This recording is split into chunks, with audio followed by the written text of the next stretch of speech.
Howdy, y'all. My name is Amber, and this is our developmental psychology video project. So, the American Academy of Child and Adolescent Psychiatry conducts a survey every couple of years, and in 2018, they conducted a survey, and in the United States, almost 90% of teens who completed the survey said they use some form of social media. 51% of those uh, respondents said they visited a social media platform daily. And this was taken in 2018, so it's safe to assume that these numbers have increased as more and more teens are becoming so chronically online. And um, as they're growing more chronically online, we set out to look at how this impacts teen sense of self and how they can better understand not putting their identity in social media. Hi, my name is Ava Guerra, and let's jump right into Erickson's psychosocial developmental theory with his first stage, trust versus mistrust. This stage occurs at infancy, which is birth to 18 months old, and the infant will ask itself, am I protected? Am I cared for? And are my basic needs met? And this stage depends completely on the caregiver or parent and how they treat the infant. The healthy resolution will be that they will view other people and themselves as trustworthy, which would be from being loved correctly, being fed correctly, everything that a parent should do for their infant. And then unhealthy resolution would be that they develop a feeling of anxiety or insecurity for themselves, the people around them, and their environment in general. And in general, the child should experience both trust and mistrust to know how to truly trust. Otherwise, it would be a blind trust or complete skepticism. So this goes into social media through information evaluation, decision making, and engagement participation. Everything in the green would be if they fully trusted, and everything in the purple would be if they fully mistrusted. So sending information, is that good? Sending information completely to anyone you don't know. And then negative presence, they could be the cyberbully that you experienced when you were younger.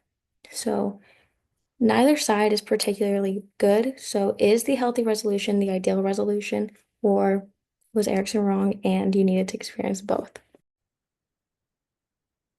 Autonomy versus shame typically occurs in ages 1 to 3. It teaches independence and agency in completing tasks. It really helps teenagers really have resilience in difficult tasks from this stage of development. Really, the biggest thing is I can do hard things even when others doubt me. That's really the whole question that's really going on with this. This really shows up in social media when there is too much emphasis put on the opinions of others and others' confidence in your own abilities. But that is more shame. And then for autonomy, it's really about like, even when others doubt you, you know that you can still do it.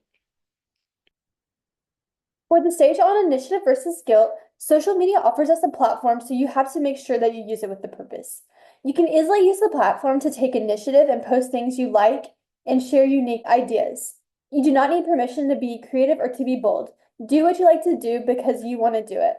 But on the other hand, when guilt starts to creep in, we start to second guess our posts and thoughts and over-examine them. You start to pick out things you don't like, and then you start to think, oh my God, everyone's going to notice one little piece of hair sticking out, or what if they hate me because I post my own beliefs? When in reality, no one even cares. I mean, and then we will delete the post and try to shrink ourselves to fit in. Silence does not protect you, it holds you back. Hey y'all, Anand here, and I'm going to transition us into the fourth stage of Erickson's psychosocial development, industry versus inferiority. What this stage is all about is self-efficacy, which is the belief of someone that they have the ability to achieve something and accomplish their passion. And that ties into the previous stages. For example, say someone did develop a very good sense of trust, very good sense of autonomy or independence, and also a strong initiative, strong passion. That translates into the stage. It helps boost that industrial sense. And in the same way, social media can do that as well as those stages. We have platforms for creativity, expression, sharing ideas, all that's really good to take into account. But you also have to consider the flip side of, for example, negative comments. They can be very hindering to someone. Cyberbullying is a big thing in society today. And it's important to trust our development in the previous stages to have a strong sense of self-efficacy in order to take these things in stride, the highs and the lows. It is not the end all and be all with social media, and it's important for teenagers to remember that. Hey guys, Amber here again, and I get the opportunity to talk about Erikson's psychosocial theory, the final stage of adolescence, which is identity versus identity confusion. A positive resolution of this stage would be adolescence creating a strong sense of self or a positive identity, and a failure of this stage he considered is when adolescents would have confusion about who they are. So this is very applicable to our topic because teens nowadays put so much of their identity into social media or create this perfectly curated sense of identity on their social media platforms, which can cause their peers or other teens who are heavily in social media to feel inferior and just not be able to create a strong sense of who they are. So some positives of this stage is just an increased access to peers via social media and increased amount of social support when you go through hard times because your closest friends are at a push of a button. And some negatives that I found were lurking habits, which if you ever have done some Instagram stalking, it is basically that, where you go and you put so much time and effort into seeing how your peers are doing, and you accidentally spend 3 hours just looking at people's Instagram pages and seeing what they're up to and what they've accomplished. And there has been a correlation found between increased uses of social media and an increased risk of anxiety and depression. And one thing I just have to say is what you see is not always what you get.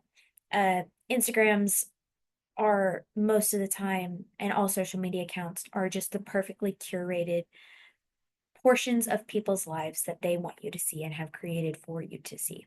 So don't put your identity online.